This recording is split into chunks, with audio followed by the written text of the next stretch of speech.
اعوذ باللہ من الشیطان الرجیم، بسم اللہ الرحمن الرحیم، اللہم صلی علی محمد وآل محمد وعجل فرجہم۔ السلام علیکم ورحمۃ اللہ وبرکاتہ۔ معزز ناظرین، آپ کا میزبان اطہر کاظمی آپ کے پسندیدہ پروگرام احکام اسلامی کو لے کر حاضر خدمت ہے۔ ہم لکھنؤ اسٹوڈیو سے آپ کا خیر مقدم کرتے ہیں۔ ہمارے ساتھ موجود ہیں حجت الاسلام والمسلمین علی جناب مولانا مصطفیٰ علی خان ادیب الہندی صاحب قبلہ۔ 22 ماہ مبارک رمضان کی اور شب قدر کے لیے بہت سارے لوگ ہیں کہ جو اپنے سوالات اپنے ذہن پہ رکھتے ہوں گے۔ کچھ سوال آپ نے بھی بھیجیں اور کچھ سوال ہم بھی آغا کی خدمت میں پیش کرتے ہیں۔ السلام علیکم آغا۔ علیکم السلام ورحمۃ اللہ۔ میں سوال رکھوں شب قدر کے حوالے سے، ایک بہت اہم سوال جو کئی دن سے میرے پاس تھا، تو میں سوچوں آج اس کو آپ کے خدمت میں پیش کرتا ہوں۔ قرآن مجید کے جو حروف مقطعات ہیں اس کے بارے میں کچھ افراد تفسیر پیش کرتے ہیں کہ یہ اس لیے ہے، یہ اس لیے۔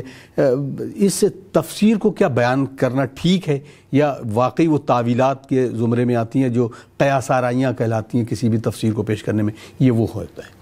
اعوذ باللہ من الشیطان الرجیم، بسم اللہ الرحمن الرحیم، الحمدللہ رب العالمین، وصلی اللہ علی سیدنا محمد وآلہ الطیبین الطاہرین۔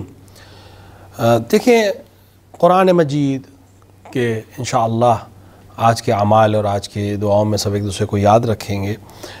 قرآن مجید کو خداوند عالم نے شب قدر میں نازل کیا، ولیلۃ القدر خیر من الف شہر، اور اس رات کو 1000 مہینوں سے بہتر قرار دیا۔ قرآن مجید میں بہت سی چیزیں ایسی ہیں جو ہمیں نہیں معلوم ہیں، یعنی ہم تک پہنچی نہیں ہیں۔ بہت سی چیزیں ایسی ہیں جو واضح ہیں، بہت سی چیزیں ایسی ہیں جو واضح نہیں ہیں لیکن دوسری آیات کے ذریعے سے وہ واضح ہو جاتی ہیں۔ لیکن ان سب کے باوجود کچھ چیزیں ایسی ہیں جو واقعاً ہمارے لیے واضح نہیں ہیں، اور شاعر نے بھی واضح نہیں کیا، یا جن لوگوں کو بھیجا تھا انہوں نے بھی واضح نہیں کیا، یا ہم تک نہیں پہنچی۔ آخر یہ کہ شاید واضح کیا، ہم تک نہیں پہنچی، کیونکہ بہت سی چیزیں ہم تک پہنچی نہیں۔ جب ہم کہتے ہیں تفسیر قرآن، تفسیر قرآن کا مطلب ہے کہ اس چیز کو بیان کرنا جو چھپی ہوئی ہو۔ یہ جن چیزوں کو ہم تفسیر کہتے ہیں یہ تفسیر نہیں ہے، یہ اصل میں ترجمہ ہے یا سمجھنے کا ایک طریقہ ہے، کیونکہ وَإِلَّا واقعاً جو اس کے مطالب ہیں، جو غامض ہیں، جو بالکل چھپے ہوئے ہیں، متشابہ ہیں، محکم ہیں، وہ مطالب کوئی بیان نہیں کر سکتا مگر یہ کہ اہل بیت نے بیان کیے ہوں یا اہل بیت کے ذریعے سے بیان کیے جائیں۔ کوئی انسان اگر کرے گا تو تفسیر میں رائے ہی کہلائے گی اور کوئی چیز نہیں ہے۔ لہٰذا ہم جسے تفسیر کہتے ہیں وہ اصل میں ترجمہ ہے اور قرآن سمجھنے کی ایک کوشش ہے۔ وَإِلَّا اہل بیت علیہ السلام کے علاوہ کسی کو قرآن کی تفسیر کرنے کا حق نہیں ہے۔ یہ جو ہمارے مفسرین خدا جو زندہ ہیں ان کی حفاظت کرے، جو جا چکے ہیں ان کو اللہ رحمت نازل کرے، وہ واقعاً قرآن سمجھانے میں ہماری مدد کر رہے تھے، وہ بھی اہل بیت کی تعلیمات کے ذریعے سے۔ اگر اہل بیت نے کہا ہے تو وہ بیان کرتے تھے، خود سے اپنی طرف سے کوئی مطلب پیش نہیں کرتے۔ اگر کرتے تھے تو عقلی مطالب جو مطلب بالکل 100% ہر ایک کی عقل میں آ رہے، اور وہ بھی اس عنوان سے کہ ہمیں سمجھنے میں تھوڑی سی آسانی ہو جائے۔ تو بہت سی چیزیں ایسی ہیں جو واضح نہیں، انہی میں سے ایک چیز ہے حروف مقطعات قرآن کے، جیسے الف لام میم۔ کیا مطلب ہے الف لام میم کا؟ طٰ یاسین کے تو ہمیں معنی پھر بھی ایک حد تک سمجھ میں آ جاتے ہیں کہ رسول اللہ کو پکارنے والے ناموں میں سے، القاب میں سے، یاسین اللہ قاب میں سے۔ لیکن مثلا کاف ہا یا عین صاد، کیا مطلب؟ الف لام را صاد نون قاف، کیا مطلب ہے؟ کچھ لوگوں نے اس کی بیان کیا ہے کہ اگر ہم ان کو دیکھیں تو یہ وہی حروف ہیں جن سے قرآن مرتب ہوا ہے۔ یعنی قرآن جب اگر الگ الگ کر دیں تو یہی انہی حروف میں آ کے سمٹ جائے گا۔ انہی حروف کو جب جوڑیں گے تو یہ کبھی اسم بنے گا، کبھی فعل بنے گا، کبھی حرف بنے گا۔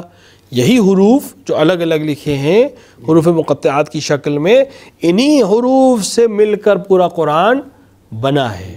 تو ایک تو یہ ہے۔ کچھ روایات میں تعبیر اس کی یہ ہوئی ہے کہ یہ رموز ہیں قرآن کے جو کسی پہ ظاہر نہیں ہوئے سوائے اہل بیت علیہ السلام کے، جو بالکل ہم پلہ ہیں قرآن کے۔ کچھ نے اس کی تعویلات پیش کی ہیں کہ اگر اس کو جمع کیا جائے اور اس سے کوئی کلمہ بنایا جائے تو مثلا کلمہ ولایت علی حق، اس طرح کا کلمہ ایک باہر آتا ہے، وہ ایک تعویل ہو سکتی ہے، لیکن 100% کہنا کہ یہی ہے، یہ ہمارے پاس کوئی دلیل نہیں ہے۔ لہٰذا ہم جب اس طرح کی کوئی بات کہیں کہ تعویل یہ ہو سکتی ہے، معنی یہ ہو سکتے ہیں، تو ہم اس کو تفسیر کے بجائے کہیں تعویل ممکن ہے یا حکمت کا لفظ استعمال کریں۔ کہ شاید ایک حکمت یہ ہو، کیونکہ اصل علت تو ہمیں معلوم نہیں ہے، شاید یہ معنی ہوں، تاکہ ہم 100% یہ دعویٰ نہ کریں کہ ہمیں وہ چیز معلوم ہے جو کسی اور کو معلوم نہیں ہے۔ لہٰذا اگر اہل بیت علیہ السلام سے کوئی چیز پہنچی ہے تو اس کو بیان کریں، اور اگر نہیں پہنچی ہے یا آپ تک نہیں پہنچی ہے یا آپ کو علم نہیں ہے تو آپ اس کو تعویل کے عنوان سے، حکمت کے عنوان سے بیان کر سکتے ہیں، وَإِلَّا خود سے رائے دینا، تفسیر کرنا یہ صحیح نہیں ہے۔ جزاک اللہ، بہت بہت شکریہ آقا۔ ناظرین، آج آپ سے گزارش بھی ہے کہ ہمیں اور ہماری پوری ٹیم کو آپ اپنی دعاؤں میں ضرور یاد رکھیے، کیونکہ آج اس شب قدر میں دعاؤں کا ایک خاص مورد جو ہوا ہے اور اس کے لیے ایک خاص تاکید کی گئی ہے، تو آپ ہمیں ضرور دعاؤں میں یاد رکھیں۔ کچھ اور سوالات ہیں جو آج کی مناسبت سے بھی ہیں، وہ بھی آقا کی خدمت میں رکھتے ہیں۔ آقا، سب سے پہلے تو آج کے جو اعمال ہیں اس کے بارے میں بتائیں تفصیل سے، کہ کس طرح سے ایک انسان جو ہمارا پروگرام خالی دیکھ رہا ہے اس کو بھی یہ ہو جائے کہ ہاں ہم آج کے پروگرام کے حوالے سے اب شب قدر کو انجام دے سکتے ہیں۔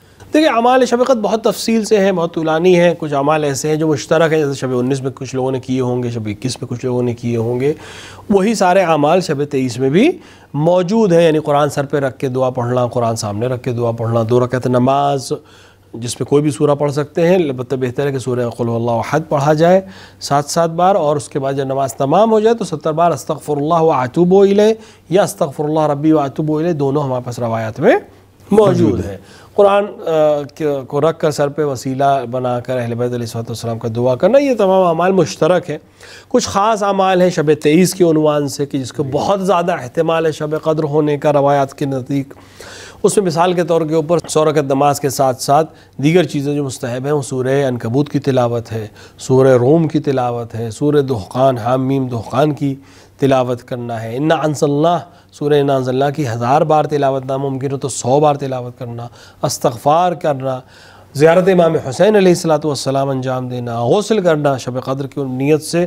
ایک غسل مغرب سے پہلے انسان کر سکتا ہے جی، اور ایک غسل فجر کے نزدیک، 2 غسل شب میں وارد ہوئے ہیں، لیکن اگر نہیں تو کسی وقت بھی شب قدر میں غسل کیا جا سکتا ہے، مستحب غسل ہے۔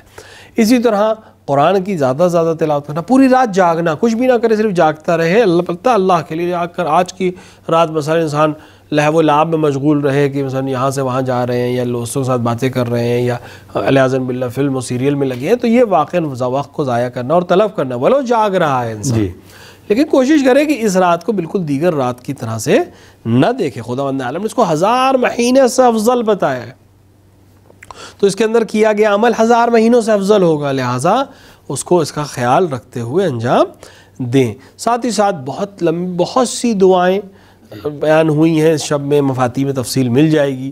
اسی کے ساتھ صحیفہ سجادیہ کی بعض دعائیں ہیں اس شب میں پڑھنے کے لیے۔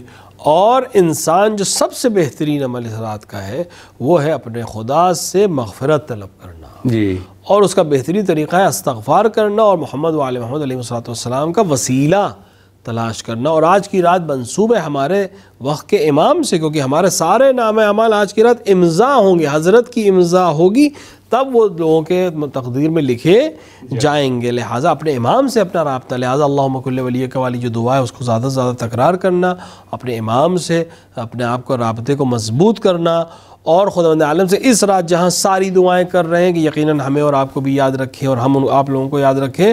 جو سب سے اہم دعا ہے، جی، جو اس تمام دعاؤں میں دعا ہے، وہ یہ ہے کہ اپنے مولا کے ظہور کی دعا کریں، اور ساتھ ہی ساتھ اپنے آپ کو ظہور کے لیے آمادہ ہو جانے کی توفیق اور دعا کریں کہ بنا آمادگی کے ظہور کی دعا کا کوئی فائدہ نہیں۔ جزاک اللہ۔ عرفان حیدر صاحب یہ سوال کرتے ہیں، انہوں نے سوال کیا مولانا کہ جب ہم آپ نماز پنجگانہ جو قضا کی نیت سے آج کے دن پڑھی جاتی ہے تو کیا اس کو باجماعت پڑھنا زیادہ فضیلت رکھتا ہے اسی طرح سے جیسے عام نمازیں ہم پڑھتے ہیں جماعت کے ساتھ؟ دیکھیں، آج کی رات 2 چیزیں ہیں، ایک ہے 100 رکعت نماز، جی، یہ مستحب ہے، جیسے کہ میں نے شاید پہلی یا دوسری ایپیسوڈ میں بیان بھی کیا تھا کہ رمضان میں، پورے رمضان المبارک میں 1000 رکعت نماز پڑھنا مستحب ہے۔ یہ 1000 رکعت پہلی 20 راتوں میں 20 رکعت ہے، جی، آخری 10 راتوں میں 30 رکعت ہے، تو کل ملا کے 700 رکعت ہو گئی۔ الگ سے شب 19 شب 21 شب 23 100 رکعت نماز الگ سے ہے، تو کل ملا کے یہ 1000 رکعت نماز ہے۔ یہ نماز جماعت سے نہیں ہو سکتی اور 2 رکعت کر کے پڑھی جائے گی، لیکن اگر کسی انسان کی گردن پہ قضا ہو نماز تو بہتر ہے کہ مستحب کی جگہ وہ قضا کو ادا کرے. لہٰذا ہمارے بزرگان نے یہ طریقہ نکالا کہ آج کی شب جب سب مسجد میں جمع ہے تو قضاء عمری کی نیت سے 6 دن کی نماز پڑھ لیں, تو کم سے کم 6 دن کی نماز ادا ہو جائے گی. 100 رکعت نماز پڑھے گا وہ, البتہ یہ 100 رکعت نماز وہ 100 رکعت نہیں ہے جو شب میں مستحب ہے, کیونکہ اس کا طریقہ موجود ہے, خاص طریقے سے پڑھی جائے گی. لیکن بہرحال اس نے واجب کو ادا کر دیا, تو اس وقت جب آپ کی گردن پہ واجب باقی ہو, مستحب سے بہتر ہے کہ انسان واجبات کو ادا کرے. اور اگر قضا نماز ہے اور جماعت سے پڑھی جائے تو اور بہتر ہے, کیونکہ واجب نمازیں جماعت سے پڑھی جا سکتی ہیں اور اس کا ثواب بہت بڑھ جائے گا. تو اگر انسان اپنی قضاء عمری یا اپنے والدین کی قضا پڑھنا چاہتا ہے یا کسی کی طرف سے اجیر ہوا ہے وہ قضا پڑھنا چاہتا ہے, تو اگر جماعت کے ساتھ شب قدر میں پڑھے تو یقیناً پڑھ سکتا ہے, اور یقیناً اس کا ثواب باقی وقت میں پڑھی گئی نماز سے زیادہ ہے. تو یہاں پہ یہ دیکھنا, اگر کسی کی گردن پہ کوئی نماز ہے, چاہے وہ اجیر ہونے کی وجہ سے کسی سے پیسے لیے اس کی طرف سے نماز پڑھے گا, یا مثال کے طور کے اوپر قضاء عمری ہے یا والدین کی قضا ہے, تو وہ بہتر ہے کہ پہلے ان چیزوں کو ادا کرے اور مستحب نماز کے اوپر اس کو ترجیح دے. لیکن اگر کسی کے اوپر قضا نہیں ہے تو پھر اس کے لیے مناسب ہے کہ وہ یہ 2 رکعت کر کے 100 رکعت نماز پڑھے. نسرین زہرا جو کہ کانپور سے سوال کرتی ہیں, مولانا صاحب کیا آج کی شب میں زیارت عاشورہ پڑھنے کے لیے کیا حکم ہے, یا اس کو پڑھا جا سکتا ہے یا نہیں؟ دیکھیں, جہاں تک زیارت عاشورہ کی بات ہے کبھی بھی پڑھی جا سکتی ہے, کوئی ایسی تاکید نہیں ہے. ایک روایت میں ہم کو ملتا ہے کہ غدیر کے دن بنا ہے خاص جملے کی وجہ سے, وَإِلَّا پڑھنے میں کوئی حرج نہیں ہے. تو زیارت عاشورہ پڑھی جا سکتی ہے شب قدر میں. لیکن امام حسین علیہ السلام کی ایک زیارت مخصوص ہے شب قدر سے, جس کے الفاظ الگ ہیں, تھوڑے سے الگ ہیں. تو اگر کوئی انسان اس زیارت کو پڑھنا چاہے تو وہ بھی پڑھ سکتا ہے, کیونکہ اصل مقصد ہے امام حسین کی زیارت کرنا. یہ کلمات معصومین کے ہیں, چاہے وہ روزے مثال کے طور پہ نیمہ شعبان کی زیارت ہو, نیمہ رجب کی زیارت ہو, یا شب قدر کی زیارت ہو, عید کے دن کی زیارت ہو, یا زیارت عاشورہ. زیارت عاشورہ وہ کلمات ہیں جو عاشور کے دن پڑھنے مستحب ہے, لیکن بہت تاکید ہے کہ عام دنوں میں بھی پڑھے جا سکتے ہیں. لہٰذا شب قدر میں آپ کو اختیار ہے, چاہے آپ امام حسین کی کوئی زیارت مطلقہ پڑھیں, چاہے زیارت عاشورہ کے ذریعے سے امام حسین کو ان کلمات کے ذریعے سے سلام کریں, اور چاہے تو شب قدر کی جو مخصوص زیارت ہے وہ پڑھیں. یقیناً خداوند عالم آپ کو امام حسین علیہ السلام کی زیارت کا ثواب ضرور عطا کرے گا. ایک اور سوال اسی کو لے لیتے ہیں کیونکہ کنٹینیو زیارت کے حوالے سے سوال کیا. آغا کوئی ایسی زیارت ہے کہ ہم ہر معصومین کے لیے اس کو مخصوص کر دیں؟ مثلا اگر ہم 9 امام کے اس پہ جا رہے ہیں تو وہی زیارت ان کے لیے بھی پڑھی جا سکتی, کوئی ایسی زیارت ہے کیا؟ بالکل. زیارت جامعہ کبیرہ کے عنوان سے 2 زیارتیں, ایک زیارت جامعہ اور ایک زیارت جامعہ کبیرہ. یہ 2 زیارتیں ہیں جو آپ کسی بھی معصوم کے حرم میں پڑھ سکتے ہیں. اسی طرح زیارت رجبیہ کے لیے بھی ہے کہ وہ بھی کسی بھی معصوم کے حرم میں پڑھی جا سکتی ہے. صرف ایک جملہ ہے کہ مثلا زیارت جامعہ میں جہاں پر مثلا امیر المومنین کا نام ہے, وہاں پر آپ امیر المومنین, اگر حضرت علی کی زیارت پڑھ لیں نجف میں انشاءاللہ تو آپ امیر المومنین کہیں, ورنہ پھر اسی امام کو جس امام کی آپ زیارت کر رہے ہیں امیر المومنین کی جگہ اس کا نام لیں. اسی طرح زیارت امین اللہ, امیر المومنین کہنے پہ میرے ذہن میں واپس یاد آ گیا کہ زیارت امین اللہ بھی کسی بھی معصوم کی پڑھی جا سکتی, صرف یہ کہ وہ لفظ امیر المومنین مخصوص ہے ذات اقدس امیر المومنین علی بن ابی طالب علیہ السلام کے لیے. تو اگر نجف میں پڑھ لیں یا حضرت علی کے قصد سے پڑھ لیں تو امین اللہ میں یہ جملہ پڑھیں گے, ورنہ امیر المومنین کا جملہ باقی ائمہ کے لیے نہیں پڑھیں گے, بلکہ اس کی جگہ پہ ان کا نام لے سکتے ہیں. تو زیارت جامعہ ہے, زیارت امین اللہ ہے, زیارت جامعہ کبیرہ ہے. ان زیارتوں کو انسان کسی بھی معصوم کے حرم میں کسی بھی معصوم کو خطاب کر کے پڑھ سکتا ہے. صرف ضمیروں میں تھوڑی سی تبدیلی آئے گی, وہ وہاں پہ لکھی ہوتی ہیں, آرام سے آپ پڑھ سکتے ہیں. جزاک اللہ, بہت بہت شکریہ. بڑھتے ہیں, کچھ اور سوال بھی شامل کرتے ہیں آج اس پروگرام میں. السلام علیکم. کیا عید کا فطرہ یا خمس کسی غریب آدمی کو یا غریب سنی آدمی کو دے سکتے ہیں؟ علیکم السلام. جی آغا, یہ اس طرح کے سوالات اور بھی لوگ دیکھیے, اس طرح کا مسئلہ یہ ہے کہ جو حکومت شرعیہ ہیں جی, چاہے وہ زکوٰۃ ہو یا زکوٰۃ فطرہ ہو یا خمس ہو, جو واجب صدقات ہیں یا واجب رقومات شرعیہ ہیں, ان کو ان کے مستحق تک ہی دیا جا سکتا ہے. اور اس کا بہترین طریقہ یہ کہ آپ اپنے مرجع یا اس کے وکیل تک پہنچا دیں, وہ آپ بریء الذمہ ہو جائیں گے. مستحب اگر صدقہ نکال رہے ہیں تو ڈیلی ہم صدقہ نکالتے ہیں, وہ آپ کسی کو بھی دے سکتے ہیں. لیکن واجب صدقات میں جیسے زکوٰۃ ہے, جیسے خمس ہے, اس کے اندر البتہ خمس صدقہ نہیں ہے, واجب ایک رقوم شرعی ہے جس کے خاص شرائط ہیں، جس خاص لوگوں پہ خرچ کی جاتی ہے، لیکن زکوٰۃ واجب صدقات میں سے ہے اور زکوٰۃ فطرہ بھی واجب صدقات میں سے ہے۔ تو پہلے اس کو ترجیح دی جائے گی مومن کو، وہ بھی اپنے شہر کے مومنین کو۔ اگر شہر میں مومن نہیں ہے تب غیر آس پاس کے شہروں کے مومنین، اگر کوئی نہیں ہے تو حاکم شرع کی اجازت سے کسی اور کو دیا جا سکتا ہے۔ تو رقومات شرعیہ میں احتیاط کی ضرورت ہے۔ اگر غیر رقومات شرعیہ ہیں یعنی واجب نہیں ہے، مستحب ہے، تو وہ کسی اور کو بھی دی جا سکتی ہے۔ البتہ خمس میں باب ہے، مؤلفۃ القلوب کا باب ہے، یعنی وہ ایسے لوگ جو بارڈرز پہ رہتے ہوں اور مسلمانوں کی مدد کر سکتے ہوں یا ان کی فورسز کی مدد کر سکتے ہوں، ایک باب ہے اس کے اندر۔ لہٰذا بہتر ہے کہ اگر یہ کام کرنا چاہیں تو مرجع یا اس کے وکیل سے اجازت لے کریں تاکہ آپ بری الذمہ ہو جائیں۔ اصغر عباس صاحب کا سوال بہت خوبصورت، انہوں نے سوال کیا کہ نماز انسان کو فحش اور تمام چیزوں سے گناہ سے روکتی ہے، روزہ انسان کو متقی بناتا ہے، خمس کے لیے کیا حکم ہے؟ جب آدمی خمس، کیونکہ وہ تو خود قرض دار ہے، ایک تو اگر کہا جائے کہ ائمہ کا وہ پیسہ ہے، لیکن اگر خمس کوئی ادا کرتا ہے تو اپنی عبادت کو انجام دے رہا ہے، لیکن اس کے برعکس اس کے عوض میں کچھ چیزیں بیان کی گئی ہیں۔ پہلی چیز جو خمس دینے کی ہے وہ یہ کہ برکت خدا عطا کرتا ہے جی، اور دوسری چیز یہ کہ تمہارے مال کو پاک کر دیتا ہے۔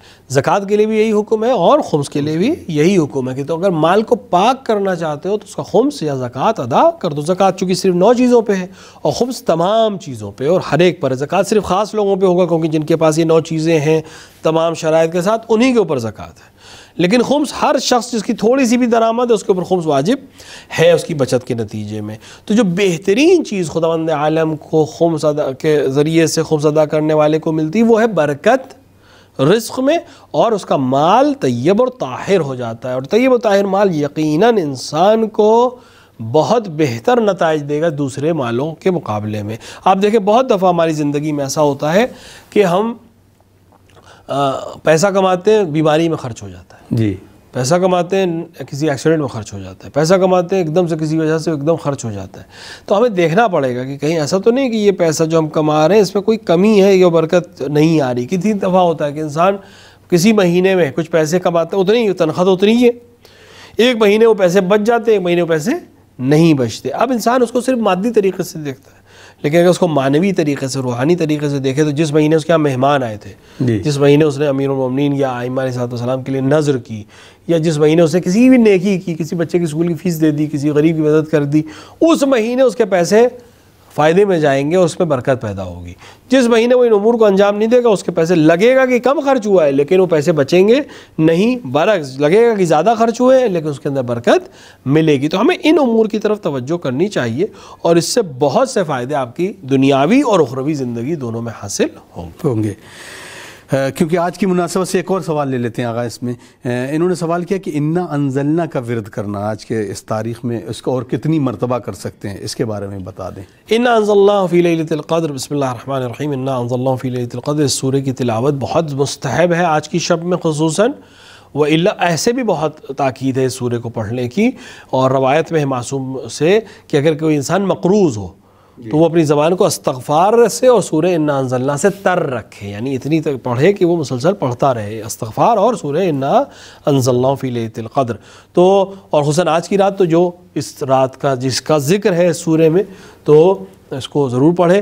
جہاں تک عدد کی بات ہے، بعض روایات میں 1000 کا عدد ہے، بعض میں 100 کا بھی عدد ہے، لہٰذا آپ جتنا پڑھ سکیں، کوئی ایسا نہیں ہے کہ آپ نے 1000 نہیں پڑھے تو آپ نے کوئی گناہ کر دیا، مستحب عمل ہے۔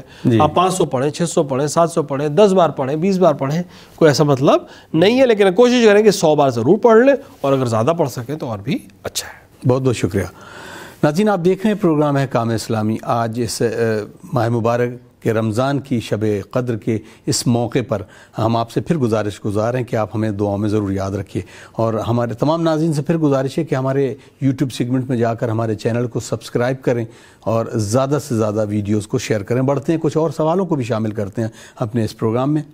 السلام علیکم مولانا صاحب، میرا سوال یہ ہے کہ جو شخص ہمیشہ بیمار رہتا ہے تو کیا اس پر کفارہ واجب ہے روزوں کا؟ علیکم السلام۔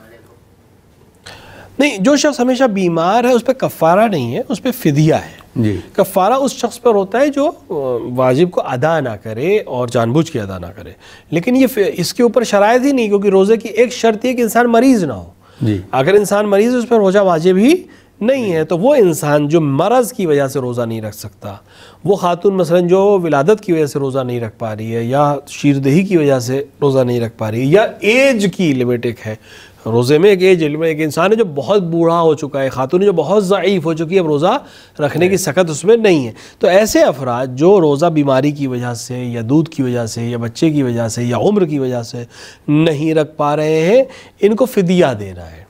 فدیہ یہ ہے کہ انسان فدیہ دے، ہر روزے کے عوض میں 750 گرام جو یا گندم یا اس سے ملتی ہوئی چیز، اس کی قیمت بھی دے سکتا ہے، لیکن بہتر یہ ہے کہ وہی چیز دے، یا اگر پیسے دے تو سامنے والے کو تاکید کر دے کہ وہ آٹا ہی خریدے یا روٹی ہی خریدے۔ اب اگر انسان جیسے وہ خاتون جس نے روزہ نہیں رکھا اور فدیہ دے دیا، اگلے ماہ مبارک سے پہلے ٹھیک ہو جاتی ہے، صحت مل جاتی ہے، روزہ رکھ لیتی ہے، تو کچھ بھی اس کی گردن پر نہیں ہے، لیکن اگر نہیں رکھ پاتی تو ایک فدیہ اور دے گی۔ یہی حکم اس مریض کے لیے ہے جو انسان اگلے مہینے تک ٹھیک نہیں، اگلے سال کے رمضان تک ٹھیک نہیں ہو سکا، وہ ایک اور فدیہ دے گا اور اس کی گردن پہ پھر کوئی چیز بھی باقی نہیں ہے، قضا بھی اب کوئی باقی نہیں ہے۔ شعبان حیدر صاحب میرٹھ سے سوال کرتے ہیں، مولانا صاحب اگر کوئی شخص دیوانہ ہو جائے اور کیونکہ اس سے پہلے وہ تمام نماز اور روزہ کرتا تھا، تو اس دیوانگی کے عالم کے بعد اگر پھر ٹھیک ہو جاتا ہے تو کیا اس دوران کی نمازیں اور اس کے روزے اس کو رکھنا پڑیں گے جو قضا ہوں گے؟ دیکھیے دیوانے کے اوپر کوئی حکم شرعی نہیں ہے، لہٰذا دیوانگی کے عالم میں جو نماز اور روزے فوت ہوئے وہ رکھنا واجب نہیں ہے۔ البتہ مرجع علیقت کا نظر یہ ہے کہ احتیاط ہے کہ اگر انسان ٹھیک ہو جائے، اسے معلوم ہو کہ کتنے روزے چھوٹے، کس طرح سے ہوا، اور اس کے امکان میں ہو تو بنا بر احتیاط ان کو ادا کر دے، کیونکہ حکم شرعی کے مرتب ہونے کے لیے ہوش اور حواس اور بلوغ شرط ہے۔ اگر نہیں ہے ہوش تو پھر اس کے اوپر کوئی چیز واجب نہیں ہے، لہٰذا اگر امکان میں ہو کر سکتا ہو تو بنا پر احتیاط کرے، ورنہ اس کے اوپر واجب نہیں ہے۔ جزاک اللہ۔ اگلا سوال بھی شامل کرتے ہیں۔ رحمان الرحیم، السلام علیکم رحمۃ اللہ وبرکاتہ۔ ہمارا سوال یہ ہے مولانا کہ روزہ کی قضا ہونے کے لیے کہیں فدیہ کا لفظ استعمال ہوا ہے، کہیں کفارہ کا، تو ان میں فرق کیسا ہے؟ دونوں ایک ہی ہے یا الگ الگ؟ جی علیکم السلام۔ دیکھیے فدیہ میں نے ابھی عرض کیا، سے پہلے والے سوال میں واضح ہوگی بات، فدیہ اس کے لیے ہے جو کسی مرض کی وجہ سے، بیماری کی وجہ سے روزہ نہ رکھ سکے، تو یہ انسان ہر روزے کے عوض میں 750 گرام جو یا گندم یا اس کی قیمت دے گا اور اس کا فدیہ ادا ہو جائے گا، اور اگر سال بھر نہیں رکھ سکا تو ایک اور فدیہ اگلے ماہ مبارک کے رمضان سے پہلے ادا کرے گا۔ کفارہ اس کے لیے ہے جو روزے کو جان بوجھ کے نہ رکھے شرائط ہوتے ہوئے، جی یعنی میں مریض نہیں ہوں، مسافر نہیں ہوں، صحت موجود ہے، اپنے وطن میں ہوں، روزہ نہیں رکھا میں نے، یا روزہ رکھا اور توڑ دیا، تو اس انسان پہ کفارہ ہے۔ فدیہ کفارے کی جگہ پہ نہیں ہے اور کفارہ فدیے کی جگہ پر نہیں ہے۔ کفارہ ایک طرح سے ایک سزا ہے عمل کو انجام نہ دینے کی، فدیہ رخصت ہے، شارع کی طرف سے ایک گرانٹ ہے کہ آپ نہیں کر پائیں یہ کر دیجئے، گناہ آپ نے نہیں کیا یہ کر دیجئے، ہم جو کمی رہ گئی اس کو پورا کر دیں گے۔ لیکن کفارہ سزا ہے، ایک طرح سے سزا ہے کہ آپ نے کام انجام نہیں دیا لہٰذا اب آپ یہ کر رہے ہیں۔ لہٰذا کفاروں میں فرق ہے کہ ایک انسان اگر ماہ مبارک کے رمضان میں روزہ نہیں رکھتا ہے تو اس کا کفارہ یا تو غلام آزاد کرے، جو آج کے دور میں ممکن نہیں ہے، یا 60 مسکینوں کو کھانا کھلائے، یا 60 مسکینوں کو کپڑے پہنائے، یا 60 روزے لگاتار رکھے، اور ہر روزے کے عوض میں یہ بات میں کر رہا ہوں، لہٰذا اگر کسی نے کئی کیا تو یہ اسی طرح ڈبل ہوتا جائے گا۔ فدیہ جو ہے وہ صرف 750 گرام جو یہ گندم ہے، وہ بھی اس کے لیے جو کسی علت شرعی کی وجہ سے روزہ نہ رکھ سکے۔ بہت بہت شکریہ آقا۔ ناظرین ہمیں دیجیے اجازت، انشاءاللہ اگلے ایپیسوڈ میں پھر کچھ اور سوالوں کے ساتھ حاضر خدمت ہوں گے۔ والسلام علیکم ورحمۃ اللہ وبرکاتہ۔ اللہم عجل لولیک الفرج۔